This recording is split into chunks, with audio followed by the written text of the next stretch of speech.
Oh, here's a good one. Is a thicker saddle pad ever a good fix for a poor fit? No. How can I tell if my saddle fits my horse? Okay, so I'm Claire Whitfield. I am a BHS AI riding instructor. I'm classically trained, and I am also a saddle fitter for Saddles Direct. Oh, Other side. I'm quite a shy, kind of introverted person. Hence why you've come on a podcast. Yeah, and I like riding in hats and things like that. When do you know it's time to have a saddle reflocked? Oh, good question. So, thank you. This can be. Can one saddle fit multiple horses? I know why you said that now. So, Claire, welcome to the podcast. Thank you so much for coming on. Thank you for having me. So, for everybody who doesn't know who you are and what you do, can you tell us your name and what you do in the industry? Yeah, so I'm Claire Whitfield. I am a BHS AI riding instructor. I'm classically trained riding instructor, and I am also a saddle fitter for Saddles Direct. Oh, wrong Other side. Already failing. I'll put the logo on that side. So we'll go from the very start. So again, everyone getting into horses has their own backstory, their own origin story. What's yours? What's originally got you into that? It's just one of those. It's just naturally happened. So my mum was a farmer's daughter, and like she had horses when she was a child, but when she had me and my brother, she didn't have horses at the time. It's not something I've ever been kind of pressured into doing anything. And I went for a riding holiday when I was 9. I say that we went on a holiday to Wales, and I went riding, and since that day I was hooked. Yeah, in a big way. It's fun. But what is it though about them? I have so many people on here that always say, I don't know what it is, but I'm just drawn to them. It is. There's just something very special about them. I mean, my first pony Prince, I'm quite a shy, kind of introverted person, and hence why you've come on a podcast. And I like riding in hats and things like that. This is out of my comfort zone. But yeah, me having Prince, I don't know, it just gives you like confidence and support, and I don't know what it is, but there's just something special about having that relationship and that partnership with an animal. Like, I guess some people can relate to it with dogs, but animals, horses in particular, it's just something magical, especially when you're riding and then there's just that moment where you're both on the same wavelength. There's no feeling like it.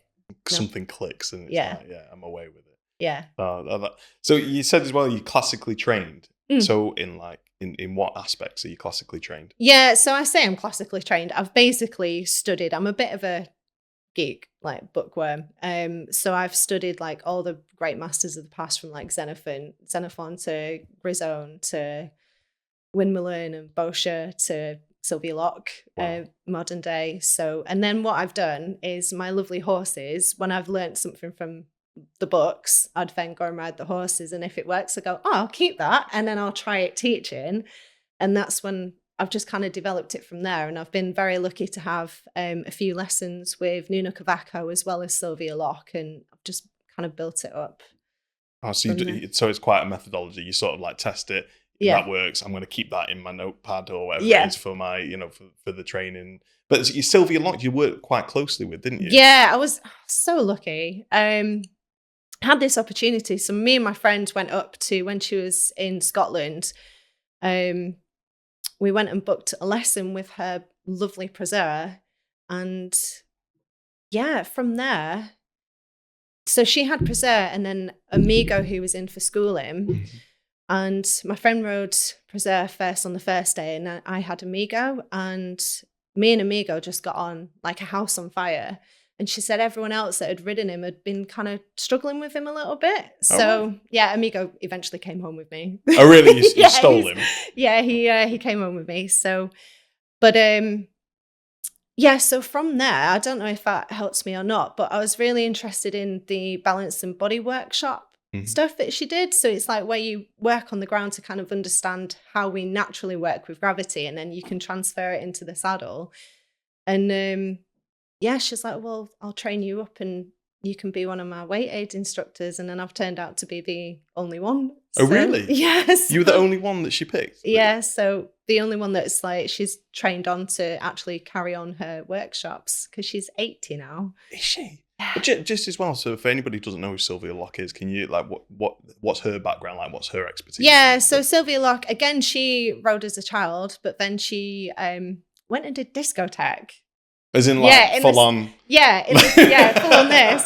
In the 70s, and ended up in Portugal, met her husband, Lord Henry Loch, Wow. who had a riding school over there. And then they eventually brought everything over here. So they were the first people that brought the Lusitanos over to England. Is that right? Wow. Yeah, down south. And then they set up a school. And then sadly, Henry Loch died, and then left Sylvia with her 8-week-old baby. Yeah, it's really sad. But she wanted to continue what she'd learned from Henry. So then she started writing, and the classical C was born.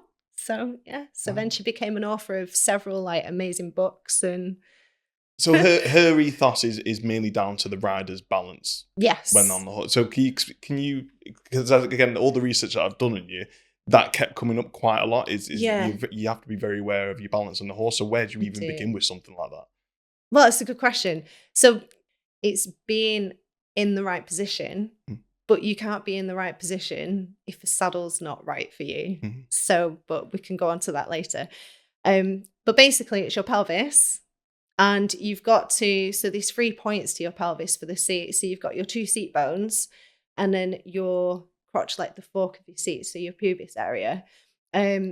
You've got to be in that balance for you to be able to communicate clearly to your horse. So it's basically like us stood on our own 2 feet, but in the saddle. So you can only replicate the position of the pelvis if the seat is right. Wow. Yeah. So it's not just literally you get on a horse, you sit down, that's it. There's a lot more. There's a lot more to it. Yeah, there's a lot more to it. So, you know, I'm sat a bit chair seat at the minute. I would not be in a good balance. I'd be behind the horse's movement. I'd be unstable. I'd be quite heavy as well. The horse would probably get a bit annoyed with me. But also I can't communicate clearly because I'm here, my legs are too far forward. I can't give the right aid that I need to. Where if I can sit a bit more correctly, so my weight is more evenly down, I've got my weight into my seat bones, I can very subtly transfer my weight where I want it to be to give the horse direction. And then if you're the other way, like that way, and you're really hollow, you're on your fork, that's just really uncomfortable. But again, you just can't communicate properly. Your legs are going to be too far back, which on the really highly trained horses is telling them that they should either be rein back or levard or piaffing. So yeah, you've got to be in the right central balance for the horse to know exactly what you're asking. So is that quite a common thing that people know about? Like is it? No. Oh. And it's like the scenario when the horse is a little bit nappy and the horse starts backing up, riders instinctively go like this. But because they're in this position, it's put your pelvis in how you would step back naturally.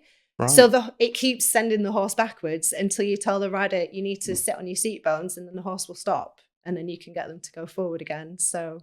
And you've literally seen that where they've sat back and go, oh. Yeah, as soon as they sit back and their seat bones are back in the saddle, horse stops.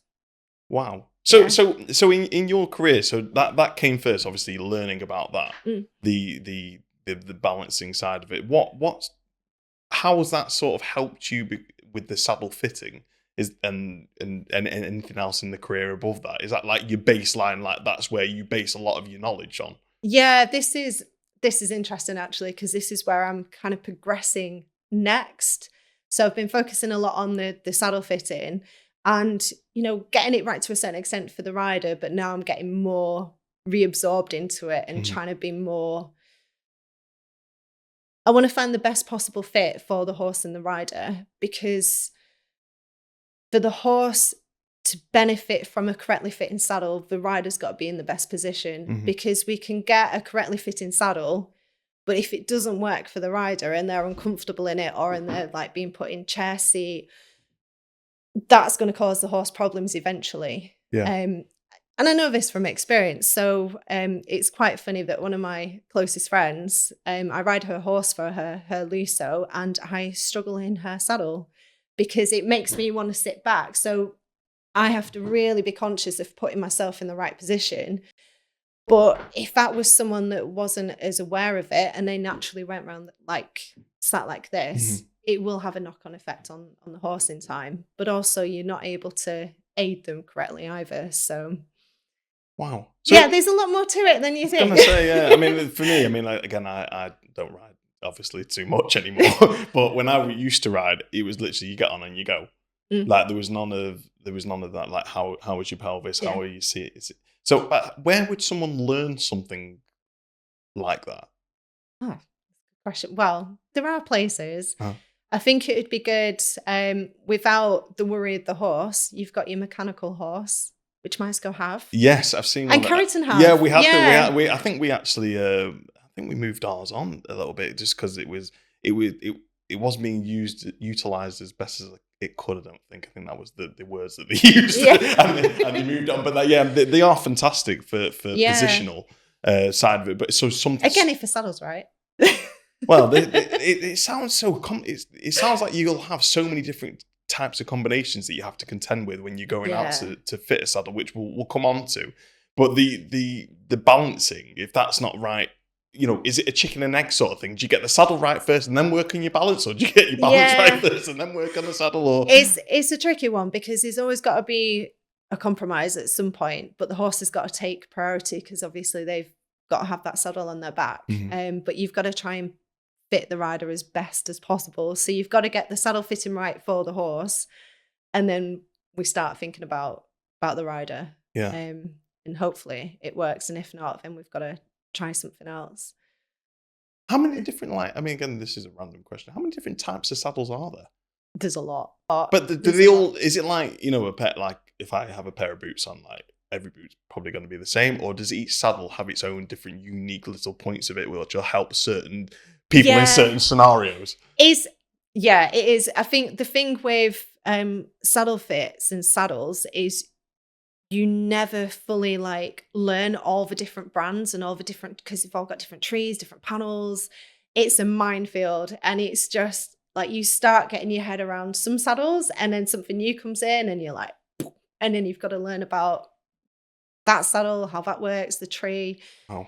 When you say the tree, what is that? Because I used to genuinely think there was some sort. I didn't know the tree's twisted on it. I was like, oh yeah, you can definitely see the tree's twisted on that. I had no idea what a tree was. The tree is like the foundation to the saddle. So it makes probably the best way of describing it is like it makes the frame, and then the seat and the flaps and everything are built up from that, and the panels. So it's like the starting point of your saddle. Right, so that's where they start from to make the saddle. Yeah. So when you just said then when a new saddle comes out, or is it like that really, really game changing? It can be. Really? Yeah, it can be. So they're still progressing with what materials, different. What is it? Yeah. So Thorogood have just brought out a T9, and it's something that they've been working through for a long time to get to this stage, and it's like a hybrid leather. So they're continually trying to adapt and change the materials they use. So Thorogood is the manufacturer, is the brand, and the T9 is the model. Is the model. Sounds like one of the Terminators, doesn't it? I know. Sounds like one of the Terminators. Yeah. So they've combined materials. Yeah. So they've combined leather and like a hybrid to develop their product, if you like, because it started off quite synthetic, and when speaking to him, he said it's taken like 30 odd years to get to this point of what he's been wanting to create. This Albion have done one as well, but I can't remember what theirs is, but it's to be more sustainable with leather, with everything. Yeah. So it sounds like progressing as it sounds like it's a minefield. It is. Wow. So is it no wonder a lot of people, and I'm assuming here, do a lot of people get it wrong because it's such a minefield? They can do, yeah, because there's such a variety, and I think it's kind of getting used to certain brands and knowing how they work, and then go from there. Because I think if you go for too many, it just makes it more complicated. Where if you can get to know and understand certain brands better, then you can start to introduce other ones into your range, if you like. So okay, call you up, Claire. I've just bought this pony for my daughter. Where do we go? Like, what's the process? What happens after that conversation? Yeah. To make sure that saddle that is put on that pony's back is suitable for my daughter and obviously for the horse as well. Like, Yeah. where do you So even start? we need to get some information. So photographs are always good. So side on, horse with no rug, no tack on, just so I can get an idea of the back profile. Hope that the pony isn't too small, because that proves challenging in itself. Really? Yeah. So so usually with saddles, the smallest they'll go to is like 14-inch seat. So if you've got a pony with a very small back and the rider's quite tall, that is a massive problem. Okay, it's a challenge. That's something I want to come on to after. Yeah, that's a nice challenge. So normal pony. Yeah, normal pony. So if it's a normal pony, so we get a photograph, that gives me an idea. Also just kind of what your budget is, just so I get an idea of where you're kind of coming from, and what you're going to do.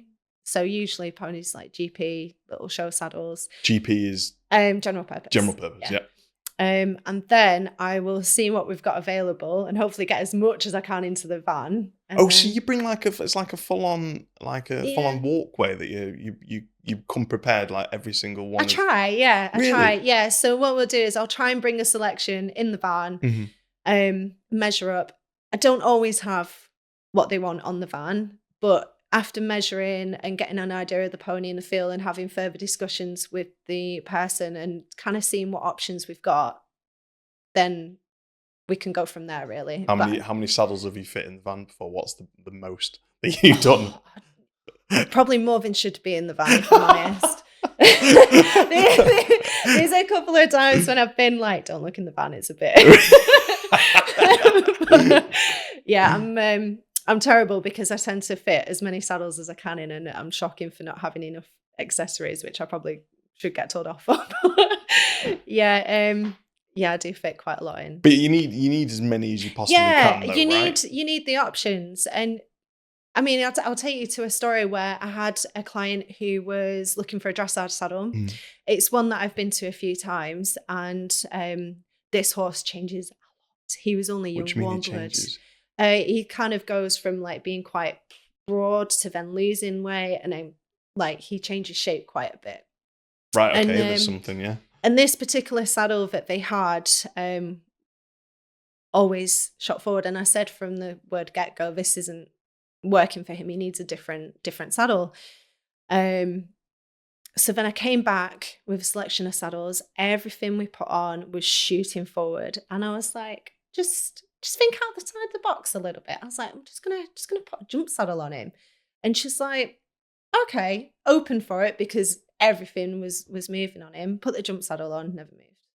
So what we did is we kept him in the jump saddle until he got going, because he was only 4. And then she's like, right, I think he's ready now. Came back, dressage saddle that I originally said to her, fitted in perfectly, and she's not had a problem since. So it's yeah. But what's happened in that period? Like, why did the jump saddle fit him better? Like, is that just because of the this is just sometimes I think the panel was a lot slimmer for him for the time that he needed it, and it just fitted closer and stiller than the dressage, and it just worked because nothing was working. And I tried like probably a good 10 saddles on, and they were on. But this is saddle fitting, like. And it was interesting because someone made a comment outside because it's quite a nosy yard. It was. Really? And nosy yards? Yeah, they exist, do they? The rider was like, seriously, if this saddle stays still, I am going with it. And, you know, it worked. So she got him going. He was only 4. He was a lot happier. He's grown. He's filled out. And now he's back in the dressage saddle. Jeez. Yeah, and it was just lucky that I had a random saddle on, and I just saw it, and I thought, let's try that. I reckon that will work, and it did. But why? Why did you think? It's just gut feeling. Yeah, just gut feeling. But you just have to be open-minded and think a little bit out of the box sometimes, because what you think should work and what kind of ticks all the boxes, so you should bring it thinking, oh, that will work, like no problem. Doesn't always. You get the horse moving and it completely throws a spanner in the works. So do you get a lot of people like calling you up and say, listen, there's something wrong with my horse. It might be the saddle, it might not be. How many times out of 10 is it the saddle that's causing the problem that the rider's calling you about? Oh, see, that's a tricky one as well. So it can be a number of reasons. So sometimes it's the saddle. Sometimes it's because the horse changes shape and that's why the saddle's not working. It could be the rider's wonky. But riders don't like to hear that, and they don't. What you do? Like to... But what you do? Like if it's like the rider, and then do you say something, or do yeah. You say something, yeah, and it is hard. I mean, the one I had the other day, it's one that I originally fitted has just started sliding over. He had changed shape a little bit. He'd gone a little wider, so I sorted that, and then I watched her ride away, and I was like, "You do realise you collapsed your right hip?" And she's like, "Oh, so it is me then?" And I was like, "A little bit, yeah." but that sounds quite a good experience. Do you not get like some people who are just trying to, F off? So what tends to happen with some people, and I always get a feel of those that you can kind of, like the one the other day, she'll just take it on board and be like, oh yeah, no, I need to get physio, and she will do it. And then you get others that you'll say something to them and you know full well it's going to go right over their head. But as long as you've said it, it's in your notes. You've done what you can. But then what about if that comes back to you and said, like, let's say, for example, you fitted a saddle to a horse and then you see the rider go off and you think, oh my God, I can't say anything. But then she'll call you they'll call you a couple of weeks later, say, no, I'm still having the same issues, but you know what the problem is. Yeah. So you just have to repeat yourself. Yeah. So similar ones is like child growing out of ponies. Having the conversation that, you're going to get saddle issues because they're going to shoot the saddle forward because they're getting too big for pony. Yeah. Yeah, you're between a rock and a hard place, by the looks of it. It's difficult. You don't want to say anything too bad. Yeah, I mean, I've had a few, and it's always, the hardest ones are always rider height and rider weight ones. And all you can do, and they're not easy conversations. I actually find it easier with my saddle fitting hat on than I do from the riding instructor perspective. But it's never an easy conversation. Oh, bet. But all you can do is just say it, and then it's down to them. And then if they still query it, you just have to repeat it until they get it. And as long as it's in my notes, because they always get, I've got my notes, but they always get a copy of it. So as long as I've written it down, I can be like, look, I said this months ago. And that's why I'm a pain for, I like people to contact me via messages and WhatsApp. So it's just there. So I know that I've said it. I've always got something to back up and say. But yeah, I've had a few tricky conversations. Yeah, because I bet you could be, it's a very difficult situation that you find yourself in. And we had that at the riding school. So like our horses, by the vet's, recommendation, we have a 13 stone weight limit. Yeah. So we advertise it everywhere, and sometimes people come in who we think, oh, we're just going to double check, and they're not 13 stone, but like they get so upset, and it's like, well, it's for the horse. Yeah, it's like it's not the horse's, it's not anything you can, nothing against your size or your weight or whatever it is. It's nothing about that. It's to make sure that the horse's welfare is looked after and maintained. And I think a lot of the time people get offended before realizing why the rules are in place like that, or they forget, don't they, that at the end of the day, it's the horse is letting us get on their back at the end of the day, and it's down to us to respect that and make the effort. Because I had one who had a cute little Welsh pony, but she'd grown up now, and she'd had this pony for years, but always been too scared to ride it. And now she's grown, decided that she wanted to ride it, and called me out for a saddle. And I was like, I'm really sorry, but you're too big. Like I can't fit you a saddle. Do you flat rate? Do you just say, I'm not doing it? Yeah. Sorry.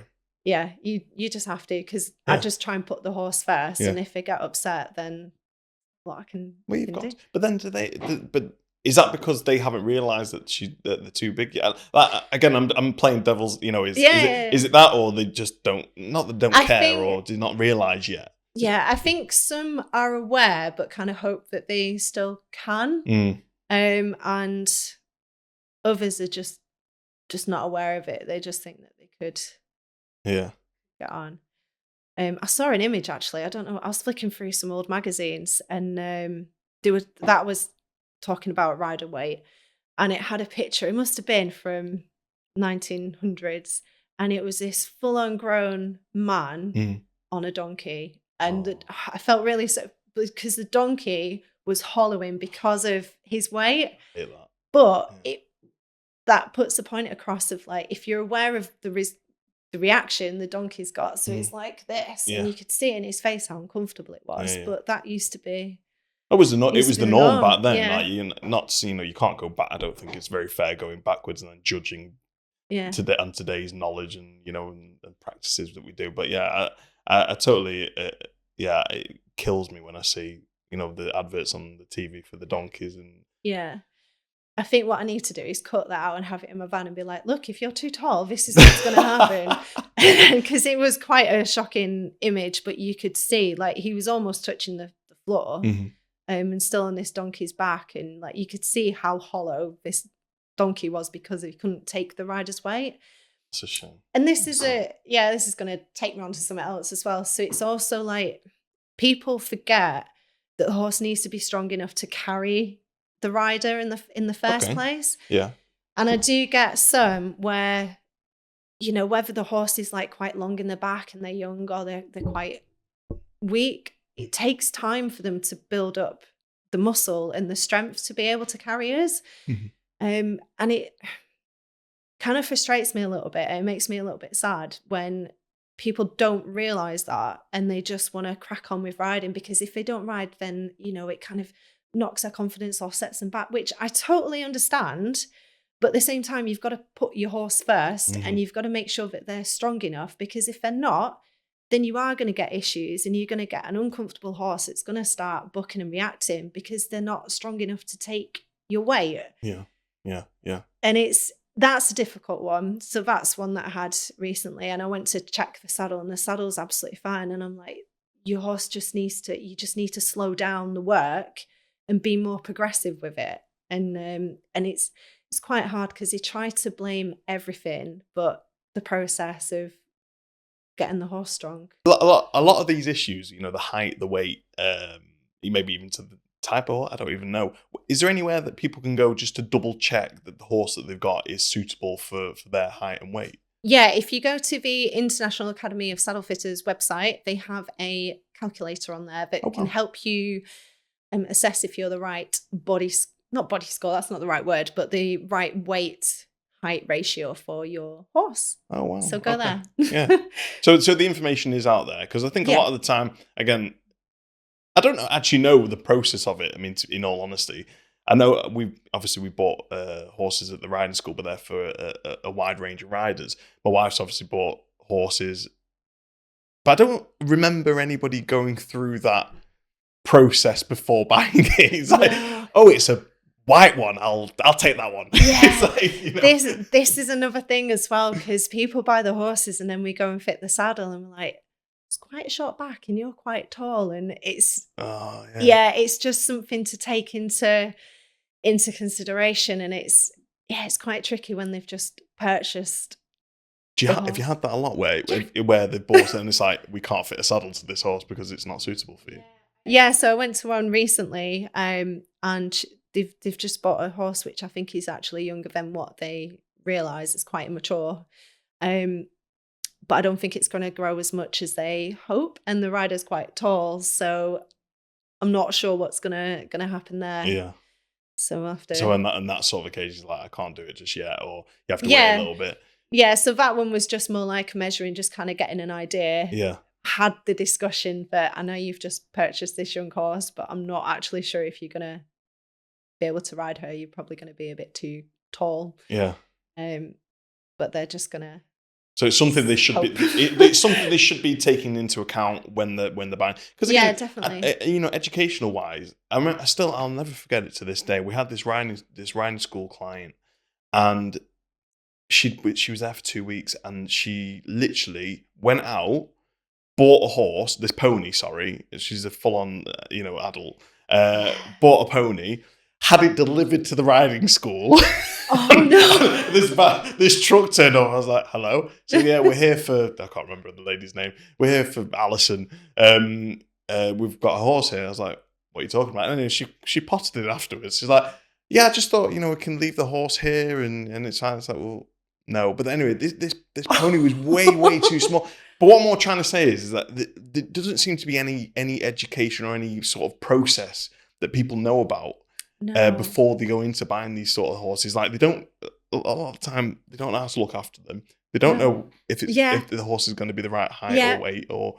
Yeah, this is actually brings us nicely onto another scenario that's just come back to me.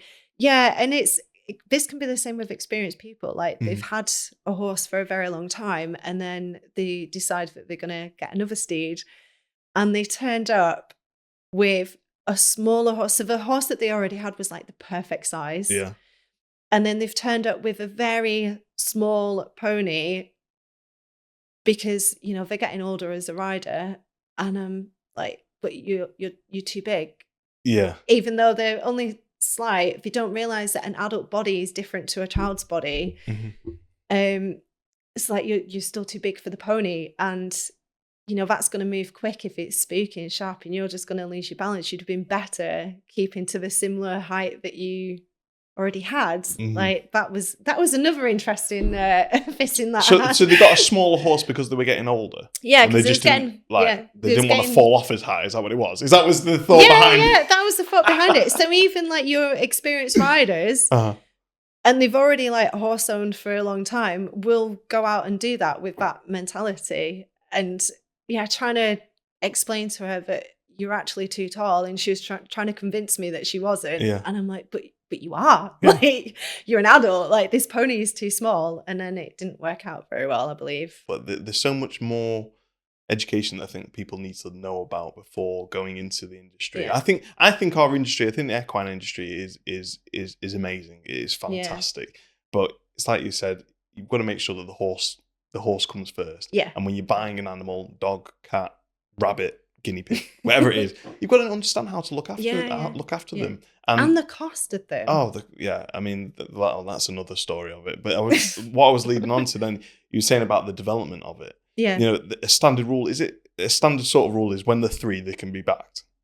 About that. Yeah, roughly, depending. But I'd leave them a bit longer, but I like giving time. So. Well, this is it. But it's like you said, every single horse will mature at a different rate, will grow at a different rate. So we have a 3-year-old here, and when she got to 3, we were like, okay, we'll go and give her a scan, make sure that... Anyway, it turned out that she hadn't fully developed yet, so we gave her an extra year. Yeah. But I know I say a lot, I know people that will go, right, 3, let's go. And then they'll run into all sorts of issues. Yeah, because it's hard, especially the taller of a horse, but the spine is the last to fuse. And that's around 6 years old. Oh, is that right? Yeah, but horses... it was that late. Yeah, but horses don't really fully mature until they're about 8. So yeah, you've got to give them time. So from a physiological point, should we really be riding them before 6 if it's not fused yet? Well, there's pros and cons, isn't there? And there's personal opinions and things like that. I would say minimal, like introduce work, but do it gradually. And it depends on how strong the horse is as well. Interestingly, one of my students' horses, she has taken her time. He was 6, but wasn't quite comfortable. And he's not been pushing his work at all. Sent him for a scan, and he was actually... his body was maturing at the rate of a 4-year-old. Oh, wow. So he was, really bad. So we've had to really slow the whole process down. And he barely had done a lot of work either, but he was just showing signs of not being quite happy. So it's interesting. Yeah. You must have an extremely difficult job, especially when you're going to riders where you have these sort of situations where, okay, you're too tall for the horse or anything like that. But like, It's hard. what are the good stories? Like, what are the stories that you think about? You have a smile on your face like that. Yeah, it's What are those stories? there's the stories like when you come to a horse that hasn't been going well, so like maybe a bit blocked or just feeling a bit uncomfortable, and then you find the right saddle and then you watch them work, and then suddenly they're able to like move freely through their body and they just look happier. Yeah, they're the best kind of ones. Yeah. I'm trying to think of one off the top of my head. Can't think of one. Put you on the There's spot. too Then. many. Sorry. But yeah, there's a few. Well, the one with the jump saddle. Yeah. When we got him in the just to actually see him going forward, and then because obviously his education has involved a saddle that's always moved on him, so he got a little bit backwards. This wasn't a saddle that I had fitted originally. It was just like didn't work. And then getting him in the jump saddle and then getting him going forward to finally that dressage saddle. And then seeing him move, I saw him a couple of weeks ago just for a general check now. And I was just so excited, just watching him go around. He's moving forward. He's going more uphill. His canter's much more balanced. And then, Fiona's got a big smile on her face. And it's being part of the journey. It's being part of the journey. Seeing the progression with them. Yeah, definitely. Well, you said then that you went out to check him. How often do you go and check horses? That's a good question. It depends on the horse. Ideally, it should be twice a year. So so every 6 months, seasonal changes. Some you see more often if they tend to change shape a little bit, or younger horses, we'd see them more regular. Yeah. But yeah, ideally at least every 6 months. Some people I see every 12, but some people have to nudge and be like, "You're due a check." Yeah. And when you go out to check them, is it like 9 times out of 10 that's just normal, or if they do a lot of them change? Some do change. Yeah. Some are fine. It depends on the individual, the workload that they're doing. Like with my sponsored rider Hazel, because her horses are fit, she does 3-day eventing. Like, they do change, so we need to check them more regular. So do you check them? Would you then check them differently to, if they're an event rider or a dressage rider? No, it's still the same. Yeah. But because they're so fit, their bodies can change quite a lot from like the start of a season to the end of the season. And when they're a lot fitter, it just changes. Because they're building up muscle. Yeah, definitely. And some of them with the eventers, they get slimmer, fitter, more kind of athletic. Jeez. Where dressage horses are a bit more solid. So, again, I'm jumping from question to question. Yeah, I know I am, because it's coming into my head. But when you say then an event ride and they change shape, so how on earth do you fit a saddle and make sure that a saddle's right? And how many saddles do you need to have to make sure that you've got, and how do you know, like? Yeah, some of them. So Hazel has some that are adjustable, so that helps. When you say adjustable, what? You can change the width of them. So right, okay, yeah.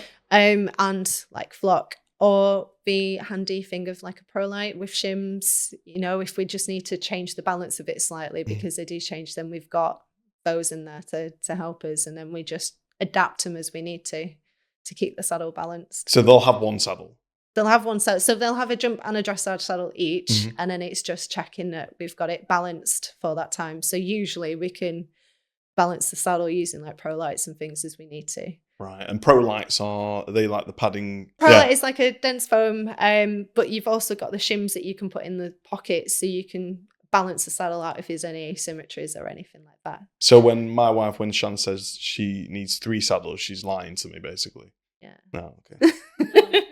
No, you do need 3 saddles. You do need 3 saddles. So you've got your one saddle, only one, Shan, only one saddle, and then obviously adjusts and you're checking them every 6 months, twice a year.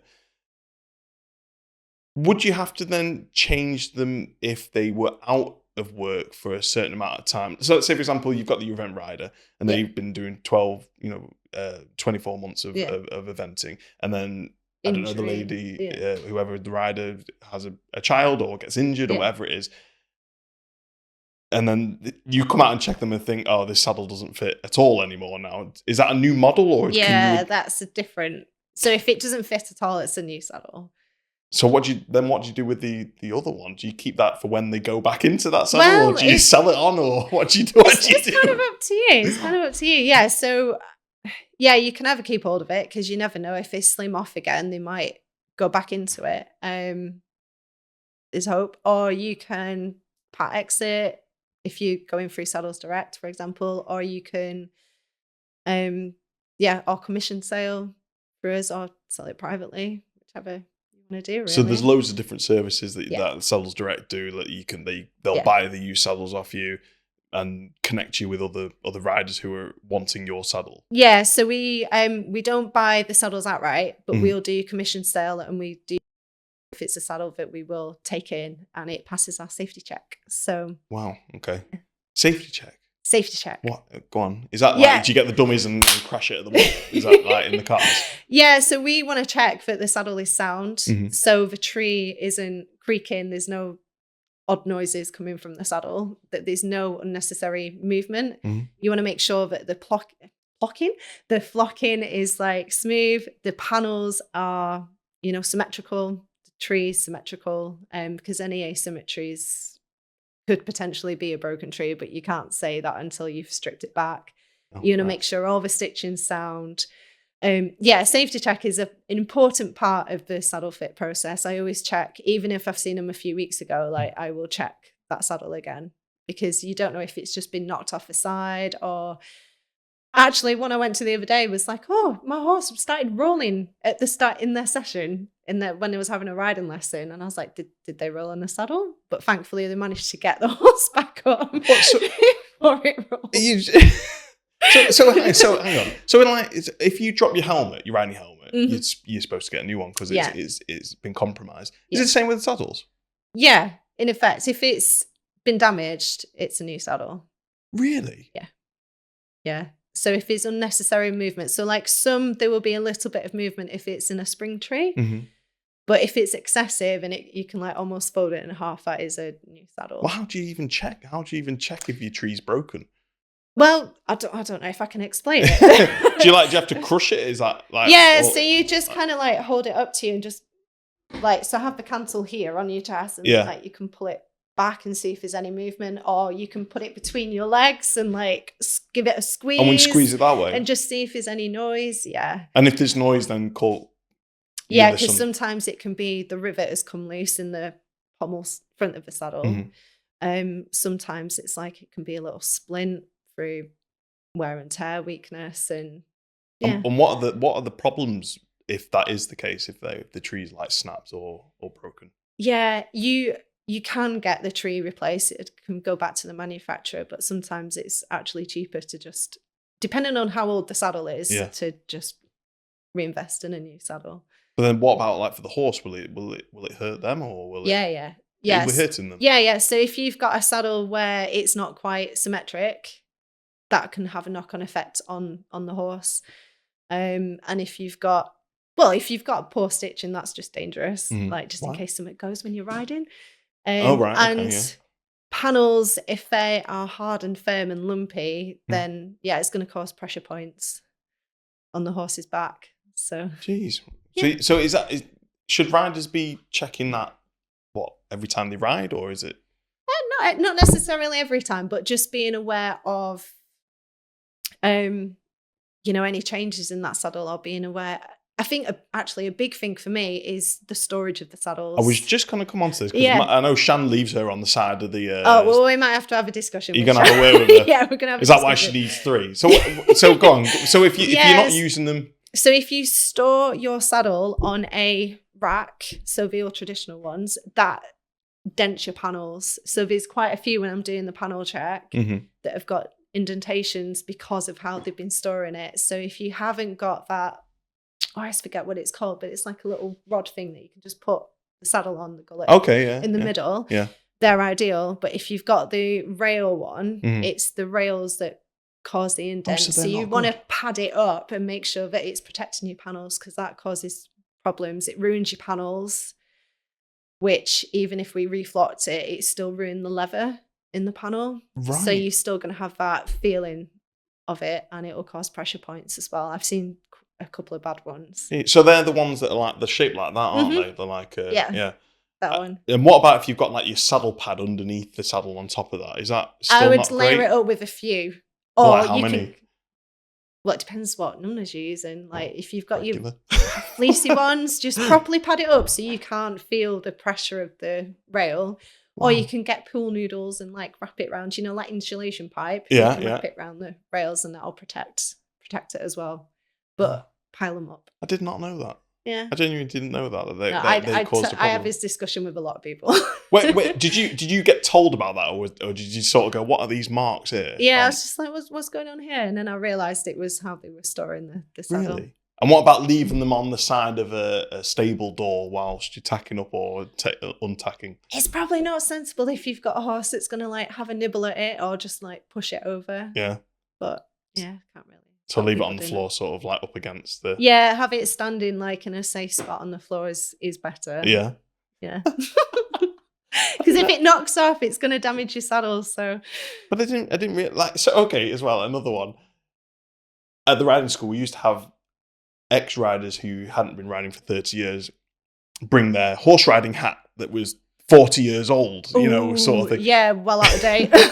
So where do we draw the line with the saddles? Like how old are we looking? Like Yeah, well, they have a certain kind of lifetime guarantee, don't they? But ideally, you should be looking at changing them about every 5 to 6 years, Really? which sounds crazy with the investment. But if you think about the amount of wear that goes into them with the riding, you can. But is that dependent on what? Yeah, it depends what you're doing. But I know a lot of people have had saddles for 20 years or so.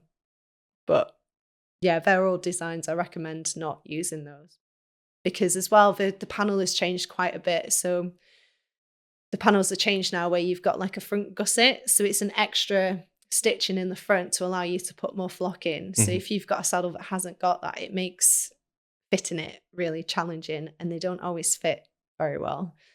So do you go to a lot of places, and like if you go to a competition or a day out and there's horses there and there's riders there and you spot something, do you really like have to keep your mouth zipped? Do you have to be quiet a lot of the time? Yeah. I bet it must be very, very difficult. And what's like the most common, like if you go to, again, we've called you here, you come to my yard and you see other people riding, like what's the most common thing that people do that they shouldn't be doing, that, like buying a saddle from eBay or whatever it is? Not that there's anything wrong with, buying from eBay or anything like that, but what's the common thing that you see that people do that you wish, I really wish that they wouldn't do that. I'd really delete that from the world. Yeah, no, it is that. It's when they assume that's what will work and then they purchase it and then they get the saddle fitter out afterwards and it doesn't work. Or another one is when you fit a saddle. So again, this is the same thing with, you can have the same style of saddle or brand of saddle, but they can have different trees within that saddle. Right. But the person won't know that and they'll just think, oh, that's the saddle that I need. We'll go and purchase it, but it might have the wrong tree in it and then it doesn't fit. And then they get upset that they've paid all this money for a saddle that's not right. But if it had worked with their saddle fitter, it would have saved them a lot of issues. So it's when they jump the gun. Yeah, but I know I like this saddle, I'm going to buy this one. Yeah. And then it's like completely the wrong fit for them and then have a go at you for not being able to make it fit. Yeah. Oh, there's one where I fitted a saddle, but they wanted to find it somewhere cheaper. They found it somewhere cheaper and then they've not got me out to check it. And then it's not quite working. It's like, because I haven't seen that saddle, like it will be like the flock could be a little bit different, like the dents of the flock could be different than the saddle I tried on. It could be different width in there. Like, so it's not just like for like, so if I buy the T9, whatever it is, from Thoroughbred, Thoroughgood, sorry, and then go and buy it online, it may not be the same. Yeah, because the panel, the flock in the panel might be a bit different. Like there could be some change, could be a different tree in there. So it's work with your saddle fitter. So when you say as well, work with the saddle fitters, is there anything that people should be looking out for? Let's say I type into Google saddle fitter in my area. Like, what should I be looking out for? What should I stay away from? Yeah, you want to look for a certified saddle fitter. So either International Academy of Saddle Fitters, or your Society of Master Saddlers, Yeah. so SMS. And you've also got the Equine Directory. Go there. They'll have all the certified saddle fitters in your area. So that's where I would go. Is there a lot of people that aren't certified that say, oh, okay. Yes, there are. So, is there no sort of governing body or anything that sort of, because I assume if you, I'm not saying these people don't know what they're doing. I'm not saying that by any means. But if I can just tomorrow go, oh, I'm a saddle fitter and start selling saddles, I could really potentially hurt some horses and also probably hurt some riders as well. Is there no sort of governing? There's not necessarily regulation at the moment, but this is where the Equine Directory is really good. So it's finding sources for people to go to be able to locate qualified, certified saddle fitters, bridle fitters in the area. Yeah. What do you say to people who, when you say to them, I need to come out twice a year, you need this saddle, and they just turn around to you or think, well, you just want the money? Yeah. Yeah, it's a hard one. The way I work is I'm always honest with people, and I always talk them through the entire process so they're aware of it. And I think it's just, they have to have an element of trust in you. And then hopefully if they've got that trust, they'll understand why it needs to be the 6 months, 12 months, why we're doing it that way. It's like when we fit a new saddle, ideally you should be going to check it in about 8 to 10 weeks because it's a new saddle. The flocking will settle differently. Horse will change because, again, it's a different saddle. And then I say once we've done that initial check, made sure everything's okay, you should go to 6 months, and then it'll just be seasonal changes, just in case your horse loses weight coming out of winter, which is normal. Once you go through that and explain it, they're usually on board.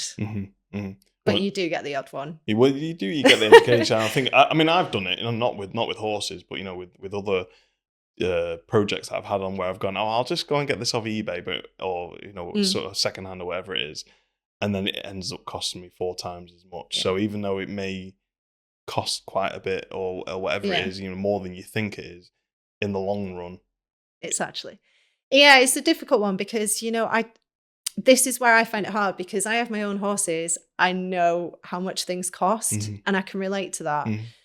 But if you do it as a maintenance thing, you can pick up on something before it becomes a problem. And that in turn is going to save you money. Where if you leave it until the saddle becomes an issue because you didn't get it checked, that's going to cost you a lot more money in the long run. And also you're hurting your friend. Yeah. You're hurting your partner, again, it's like, if you put your kids in shoes that are too small for them. Yeah, you wouldn't do that. No, you wouldn't. But, people do that with the horses and they just think that they can throw our saddle on and it'll be fine. And it doesn't work like that. For the people that, again, we are in a bit of a situation in the whole world, who may not be able to afford to get a saddle fitter out. Is there any sort of like little tips that you can share with us that people watching can check on their horse just to see if everything's okay? Yeah. Or, I mean, obviously not into the depth that you go into, clearly, but, just to make sure that if X, Y, Z is happening, then you may have a problem. But if X, Y, Z is fine, then, you should be okay. Yeah, usually. So if you're not noticing any issues when riding, so as long as it stays stable and it's not moving left or right or shooting forward or back, you should be okay. If your girth is staying consistent, so your normal hauls, then you should be okay. It's usually if the horse has put weight on and you're going like a few hauls less, then you need to give us a call. Or if they've lost weight and you're going a few hauls higher, then you need to give us a shout. But also, like, if you put your hand around the wither, as long as you can feel the saddle's not in contact with the wither or the spine, you should be okay. I always tend to tell my clients as well that if they're not sure, they can just send me pictures and I'll have a look for them. Really... So they've always got me to go to. If they're not sure, then just message me and I'll have a look for them. I think that's always nice to have as well. You've got someone to hold your hand there with it, because I think 9 times out of 10, if someone knows something but they just want a professional to go, Well Yes, done. fine. That's good. Yeah. It's like when my dad, my dad, I've just done this. Yeah, that's right, Aaron. Okay, thank you. Yeah, no, I try. Yeah, I just want to help. So if you've ever got any questions or anything like that, I'm like, just message me. You know, I'll get back to you. Like, it might be a day later, but I will get back to you. Yeah. Like, just message me and it's fine. I think that is one thing in the equestrian industry is like the community there. I think, on the whole, everybody wants to be happy with the horse, and everybody wants to try and help as best as they can. And I think people, if you're literally that open, just send me a photo. And I'll let you know yes or no from the photo as best as you can. Yeah, that's really, definitely. really nice of you to do, because you're giving up your time at the end of the day and your expertise and all the knowledge that you've acquired over the God knows how many years that you've been in the industry, and you're giving it away for free, which is really, really nice. Yeah, I think it's for the horse at the end of the day. So I'd rather know that they're okay and not worrying and causing problems. So yeah, if they're ever not sure, just give me a shout. Yeah, that's easy. That's easy enough. But we need to work together anyways as professionals. We all need the best for the horse. So if, like your physio is not sure and they want to, send you back to the saddle fitter, then I had a lady on Nika, and she actually came up with a good idea: is make a WhatsApp group. Yeah. I never actually thought like have your vet, your saddle fitter, your physio, all in one group. Oh gosh, yeah. Could you imagine that? That would be pretty cool. Actually. I'd quite like that, because sometimes things get passed around, and it's like if we all just communicated together, it'd just be so much better, and then we're all on the same page, because you don't always get told the full story. No. And that's when you've got to try and work out, like, what is the actual story and what haven't I been told? And you start picking up little nuggets, and so that would be pretty cool. Yeah, with opinions as well. Everyone's got them. How does that make your job harder? Yeah, so one of the how do you combat them? One of the many challenges of saddle fitting is that it's subjective. So all right, okay. Yeah, so everyone will have their slightly different perspective on something. And this is where it's helpful when we have notes and things, that people kind of get where we're coming from and why we've done something in a particular way. And this is why I always go through it with my clients to make sure they've understood why I've done something in a particular way. Mm-hmm. So then if if the physio comes along or, something like that, they're aware of it and they can communicate that onto the physio, that this is why we've done it this way to prevent X, Y, Z. Mm-hmm. Yeah. I think, do you also have to make sure that just because somebody's read something online about a certain saddle or whatever it is, doesn't necessarily mean it applies to them and their horse? Is that, you find that a lot? Yeah. Yeah. But how do you nicely say to people, let me do my job. You don't know what you're talking about. If you could say it that way, it'd be great. But a lot of people get upset. I think what I do is I like to think that I'm tactful. I don't know if I am, but I like to think that I am. So what I'll do is I'll listen and I'll take on board what they've said, and then I will kind of work it in a way to show them, actually, this is why I'm going to do it, and this is why. And then they usually come on board. So again, it's just talking to them. And if you explain it and the reasons why, they usually understand why you've gone for that process. Yeah. Sometimes it can be like what choice of saddle pad they're using and going down that route, which is a whole different ball game as well. It just sounds like a minefield. I mean, what is like the most common problem that you when you get called out for? What's the most common thing that people have that you just wish everybody knows, stop doing that or do this? I'd probably say identifying when the horse has actually changed shape. So there's a problem with the width. Mm-hmm. So if the horse has gone bigger and it's the front of the saddle's gone a little bit kind of uphill, it's going to be putting pressure at the back of the saddle area and causing the horse to feel a bit sore. I think it's just being aware of the balance of the saddle, or, some riders are really good at noticing when it's dropping in front, so it's gone a little bit too wide for them, and they'll give you a shout. But I think that's, for me, it's the width and knowing that the horse has changed and picking up on that and kind of acting quick enough to get me out before it's become an issue. Yeah. Because sometimes I feel like I need to be what would my dad say? Dad would say like, I'm not clairvoyant. Like, I don't know if something's gone wrong and I need to be there. Yeah. It's making them aware of it. So yeah, at saddle fittings, I try and make them aware of like, this is the balance that you're looking for. If it's like this or it's doing this, you need to give me a shout. So hopefully they take it on board, and if it happens, they give me a shout. So is and do those changes in the horses tend to happen seasonally, like summer, winter? They can do, yeah. Going from, especially in our part of the world where we don't always have winter turnout, when you suddenly go on the spring grass, a lot of ponies go and put on quite a bit of weight. So, and again, I know we're talking about the horses, but what about the rider? Like, what about if I've got yeah, exactly. If I've got, you know, if you do put on a bit of weight, or if you lose a little bit, go the opposite way, do you also have to get a saddle fitter out then? Yeah, sometimes, yeah. So if you, like, I've known a rider to lose quite a bit of weight. I mean, she wasn't big anyway, but she lost quite a lot. The 17.5 inch that she was in, she had way too much room and felt like she was swimming in it. She lost her stability, so we had to go smaller, so she felt more in the seat, so she felt like she was secure again. Right. So I'm probably going to get in trouble for this. So if you have a rider with a bit of a larger derriere, would you need a much longer saddle? Is that how it works?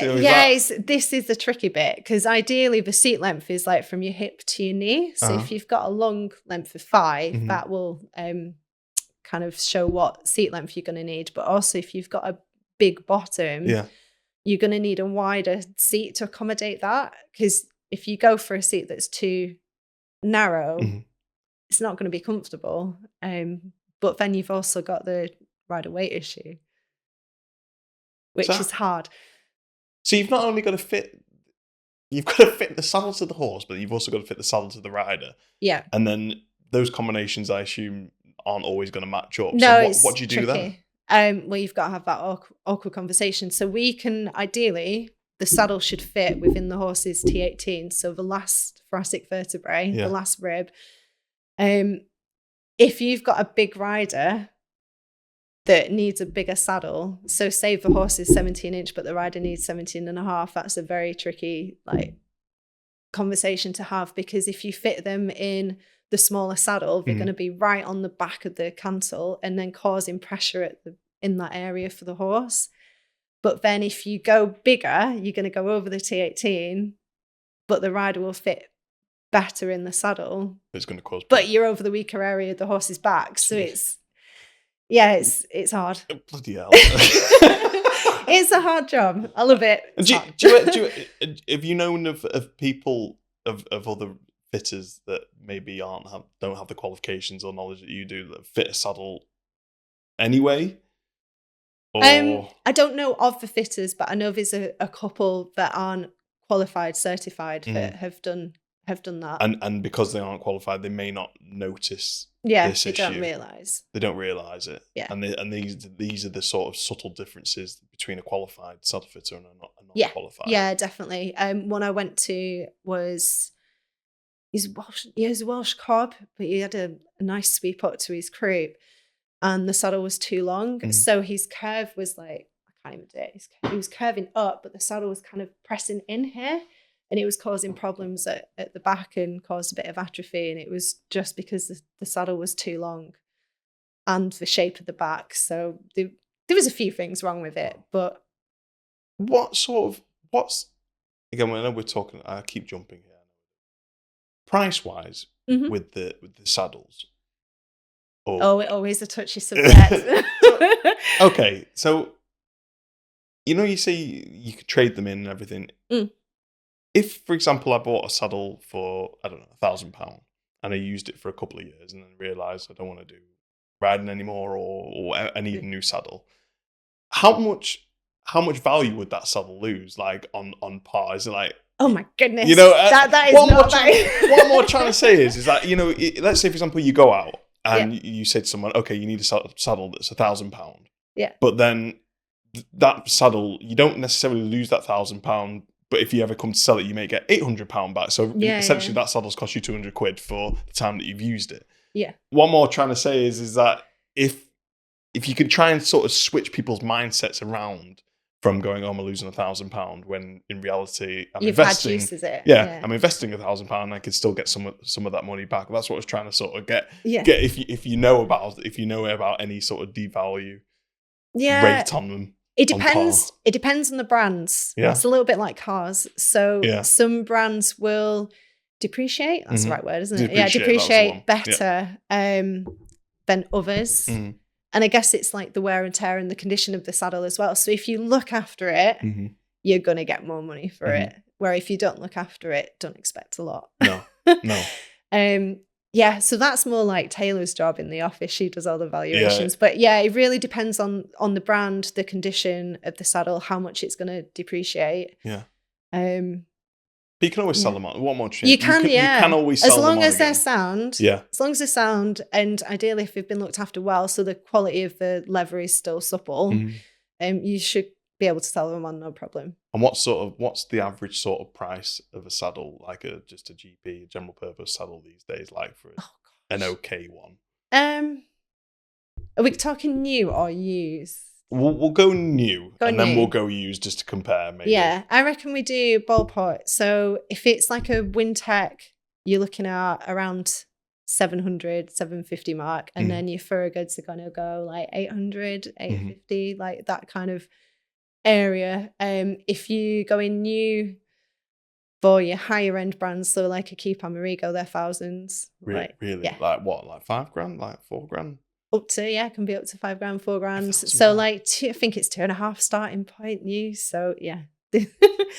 And baits as well, they're like $3,000. So, yeah. So it's an investment. But it's worth it. If it's well fitted and it works for both you and your horse, and you can ride your horse and communicate correctly, then it's worth it. Would you suggest these type of saddles to people who are riding more regularly? Like would you recommend a $5,000 saddle, to a happy hacker, for example? You would recommend like your Wintec or something a bit more durable. So your more expensive saddles tend to be your specialist saddles, so like your dressage and jumping ones. So if you're more kind of amateur wanting to go professional kind of thing, those are the kind of cost you're looking for. If you're kind of want to go do a bit of pony clubbing, bit of all-rounder hack and that, then you don't need to spend as much. We'll find you something that works. Well, that's great as well, because again, you're going to try and, what I'm trying to get at is that you're not just out there to go and sell people the £4,000 saddles, whereas like some of the companies may go, just take this £4,000 saddle. Have it. Yeah, I mean, hopefully the people that know me know that that's not what I'm about. I'm very much about it's got to work for both horse and rider, and I'll do my best to work with the budget that they've got and everything that I can, and I'll work with them throughout the whole process.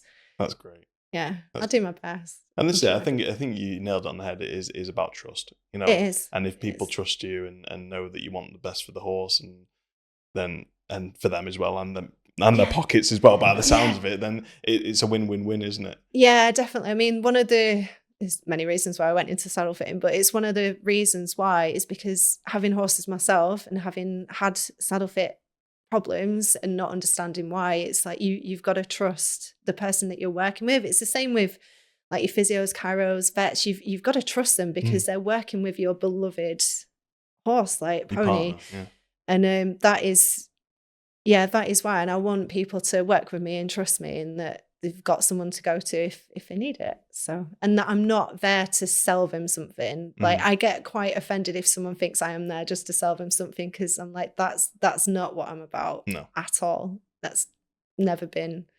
I'm not a salesperson. I just want to get the best for you and your horse. It definitely comes across that way as well. Good. It's really, and I think it's really important to have that aspect about yourself, especially when you're in a saddle fitter as well, because I think they sometimes get a bit of a bad rep, maybe sometimes. Yeah. If someone calls up and said, I've got a X type horse, and you think, oh, for God's sake, I hate fitting saddles to that. What is that? What breed of horse is that? Well, see, it's ponies for me, which I've got today. Ponies are tricky. Why? Because there's many reasons. Because they're ponies, they're short. Seat size is an issue. Children growing. They're quite active and sharp. So you've got like the static, which can look absolutely fine, and then a dynamic. There's a whole like spanner thrown into the works as soon as they start cantering around and they're doing these tight turns that shouldn't be possible. And you've got the kid on the back, like, the ponies. Just ponies in general. So no type, no breed that you think, oh no, not this Shetland. Yeah, it's ponies. Ponies are tricky. They're just tricky, and it's no fault of their own because they're cute. But the smaller ones, like when it comes to seat size, growing children, it's I mean, in fact, I had one a few weeks ago, and she was in a little Maxim saddle that she'd grown out of, and I was going thinking, oh gosh, like how is she going to be getting too big for the pony? But she had literally just outgrown this tiny little saddle, and thankfully he fitted in the saddle that I had for him. So I was like, phew. Out of the 20 saddles in the van. Yeah. Well, with the classical training, is it more, if we were all still in like the old cars, in the old technology, you wouldn't use the old technology now, you'd use the new technology. Yeah. Is the classical training old methods? Classical training is a good question. Classical training it's not about the training per se, it's about the seat. So your position and how to aid the horse. So it's something that we've actually done for thousands of years. So that's why it's classical. So it started with... Okay, so I thought you meant it was... I thought when I read classical training, I was like, what is it?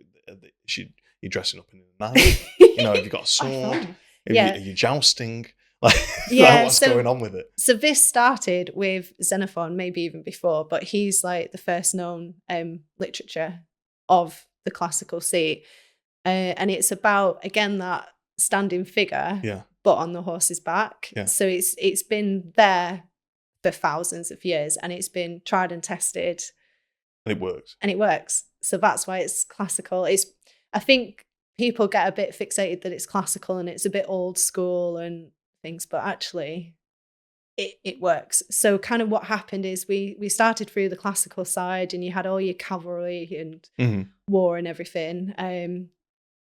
As you've come to horses being more accessible, in England especially, you got your hunt riders. So they're all very like chair seat at the back of a saddle. Right. England have got a bit of a reputation for poor riders because of the hunt riders. Is that right? Yeah, because of hunting.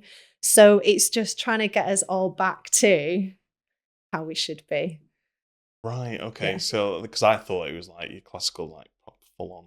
No. I mean, I think people do think of like your piaffe and your passage and all your fancy like airs, but actually it's the foundation of riding, and it's your position.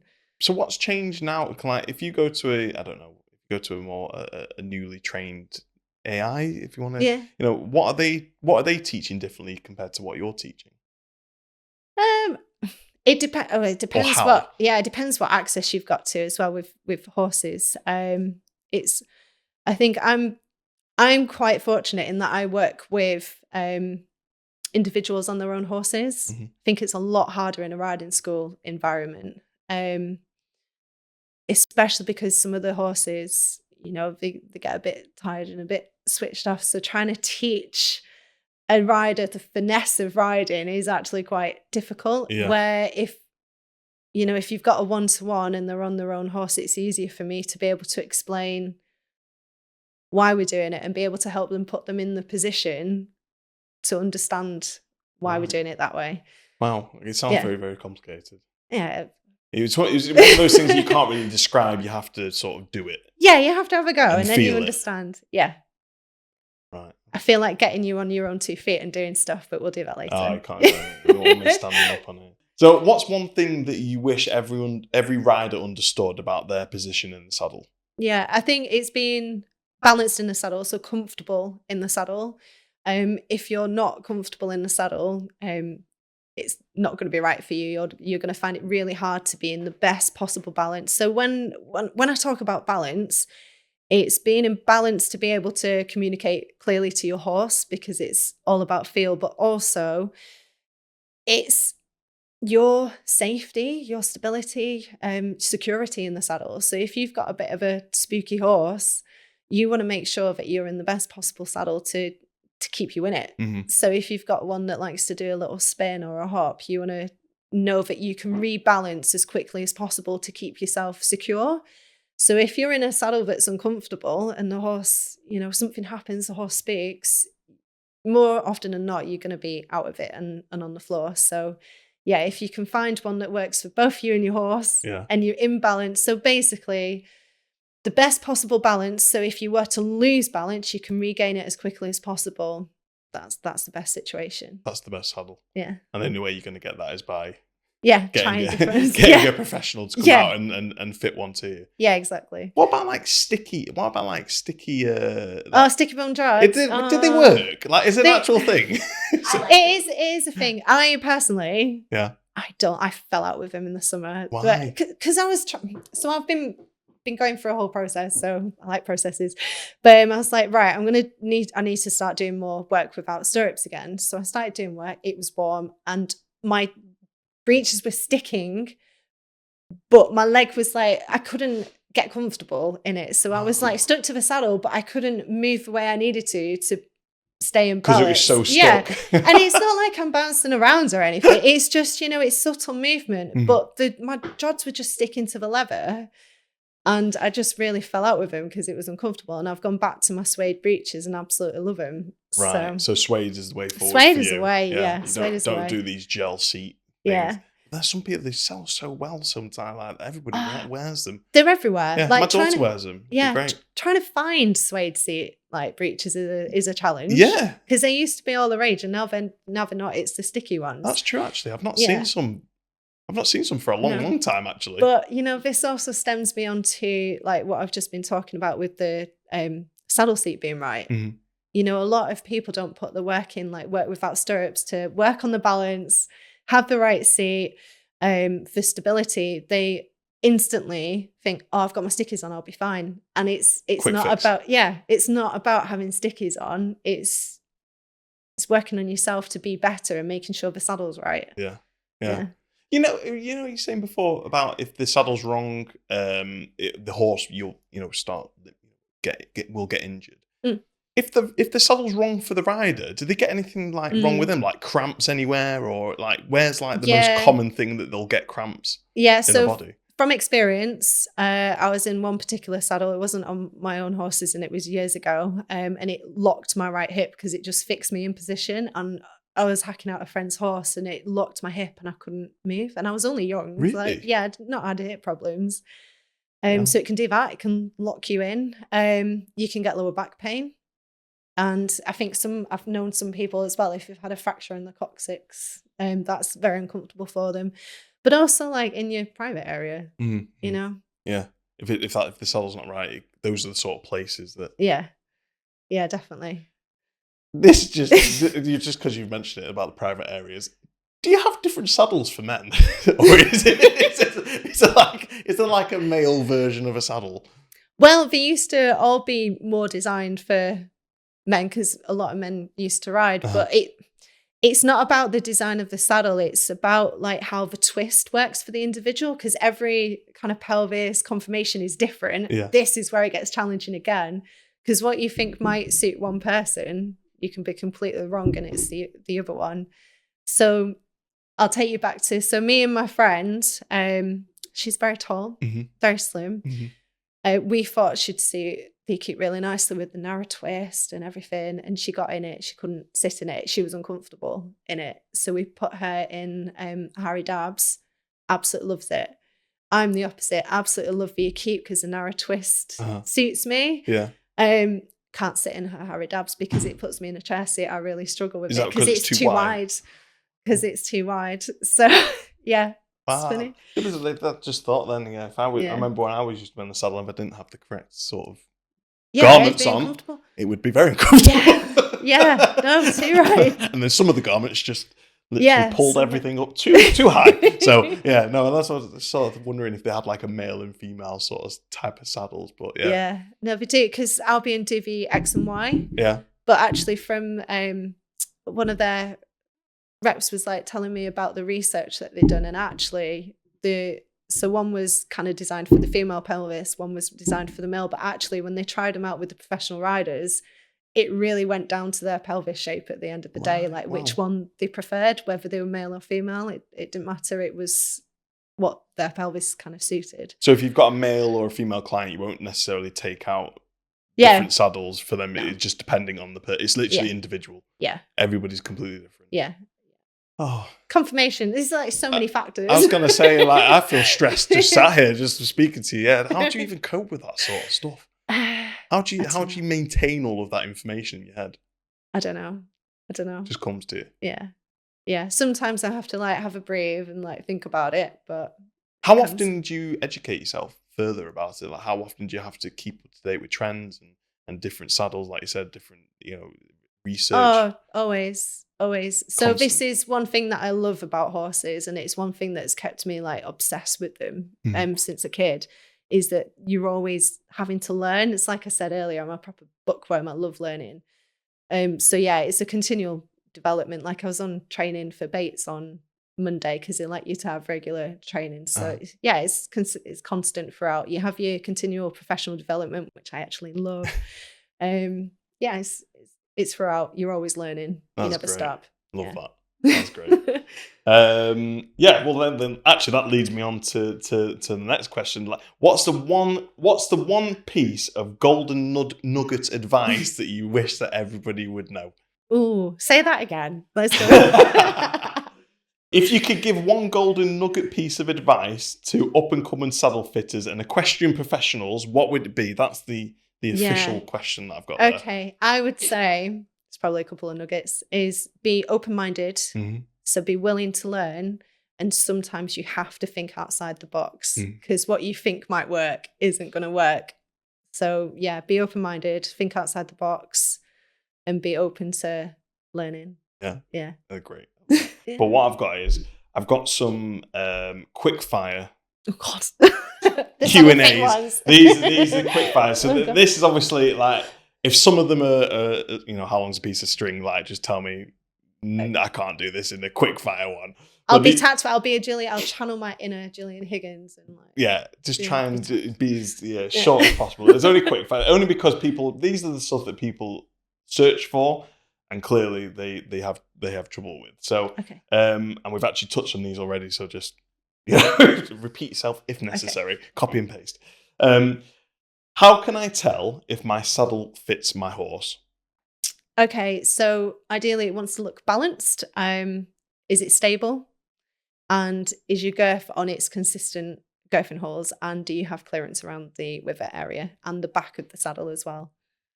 Okay, and if we don't have that, then call us. Call us ASAP. Yeah. Okay. How often should a saddle be checked or adjusted? Ideally, the saddle should be checked at least every 6 months, depending on workload, seasonal changes. If a horse is coming out of rehab, but yeah, checked at least every 6 months. And adjusting, it depends on if your horse has changed. So it could be you have your 6 months and then everything's fine, but we recommend that you have it because prevention is better than cure. Agreed on that one. What's one red flag behaviour that might signal saddle discomfort? Horses not wanting to go forward. Just that. Easy as that. Booking. Yeah, horses not wanting to go forward. If they suddenly stop wanting to go forward or they start booking, there's a problem. Yeah, there's a problem. Okay. I think this one is actually, I think I've been searching this. This is why it's on. Sorry. Can one saddle fit multiple horses? I know why you said that now. Sorry, I'm doing it again. Can one saddle fit multiple horses? Without being adjusted. Without being adjusted. Yeah. That is one. As a temp measure, depending on several factors, which you probably gather now, there's always factors, potentially, but it would depend on like the horse's shapes in question, and if it can work, but it would be working closely with your saddle fitter to make sure, because if there's any asymmetries or anything like that, it will impact the saddle soundness. So is it a no then? Ideally, yeah. Yeah. Sorry. Yeah, okay, that's fine. I'll take that on the chin. Oh, here's a good one. Is a thicker saddle pad ever a good fix for a poor fit? No. Love that. No. Yeah. Why is that? Because it'll always be poorly fitting, regardless of what you put on underneath. Mm-hmm. If anything, you're probably making it worse. Because you're putting more pressure. Yeah. Underneath. Yeah. Is that for only if it's narrow? What about if it was wide? If it was wide, it still wouldn't help because it won't have the substance to be able to support the saddle, so it'll still drop. And if anything, might cause a bit of rubbing as well because it'll drop down onto the wither. Yeah. I always have to ask these questions. I always have to be devil's advocate because I know what people will be saying. Well, what about if it was wider? So that's it. How much wither clearance should there be under the pommel? So there's the whole like 3 fingers thing, isn't there, when riders are on, but you can't really go off that. It needs to make sure that the spine is clear. So around either side of the wither and above it as well, and along the whole channel as well. So if you're not sure about clearance, you need to call us. Mm-hmm. Yeah. When do you know it's time to have a saddle reflocked? Oh, good question. So thank you. This can be too. So if it's a full reflock, so we take all the flock out of the panels and put fresh in. Ideally, that should be done every 2 years because it gets compacted.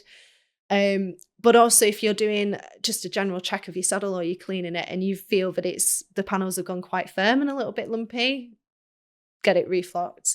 It can be that it just needs a little bit of a top up. You might just notice it dropping slightly more than normal. We just need to come out and just adjust it. Just add a bit extra wool in there. Is that what flock is? Just wool? Is that all it is? Yeah. It's not a fancy name. Yeah, wool. Yeah, so it's either white sheepskin, sheep's wool even, white sheep's wool or Jacob's wool, which is lovely. Did not know that. Are expensive custom saddles always better than off-the-shelf ones? No. Why? No, so they're using the same tree and the custom is more what you want on the saddle. So like if you wanted patent on the back of it or patent leather. Yeah, patent leather, or if you wanted like particular coloured piping or something like that. So yeah, it's not necessarily better. So what's the difference between a custom saddle and what you do then? Yeah, with the off-the-shelf ones. So what we need to bear in mind with the custom saddle is that they take measurements and then they go away and make the saddle, but that can take like 8 to 12 weeks. Wow. Horse can change in that time. So they can be guaranteed that this saddle is going to fit and that will be their saddle for the duration of that horse's life. But if the horse change, which they do, a lot of custom saddles get moved on quite quickly. Not a lot, but they do get moved on quite quickly. And it's harder as well that if you do go down the custom route, because you've had all your specialist stuff on, like your piping and patent, not everyone likes that. So it makes it harder to sell it as well. Oh, right. So that's a good note in the custom. Yeah, just to bear in mind. Yeah, where what we do is we have access to new and used saddles. So we can bring new saddles and we can bring used ones, and then we can see what works best and what option you want to take. So it might not have your fancy patent or the piping that you want, but it fits. Just give it to my daughter. She'll glitter it up for you. No problem. Yeah, she's great at stuff like that. You should see what she's done to my laptop. Yeah. Stickers everywhere. What's the most common saddle mistakes you see riders make? It's either missing their appointment. So their checkup thing. So I tend to book them in and then give them a message nearer the time to make sure they've still got it. Because a lot of people will go longer than what you've advised them. And then there's an issue. The horse has changed shape, saddle's gone too wide. And then there's instability. And then the horse isn't happy. So I'd say that's a common one. Yeah, leaving the checks too long. Yeah, leaving the checks too long, or waiting until there's too much of an issue rather than as soon as they notice something, get on the phone. Well, I mean, what for just again playing devil's advocate there? What about if the rider thinks, oh, he's just having a bad day, or she's just having a bad day? Like, Yeah. would you call it the first time it happens, or like No, when it becomes a bit of a regular thing? Yeah, a lot of them as well. They notice that their saddle this is a typical one. The saddle goes too wide. Mhm. They know it's changed, but they're not sure why it's changed, and they'll put a half pad underneath to try and sort it rather than just contacting us straight away.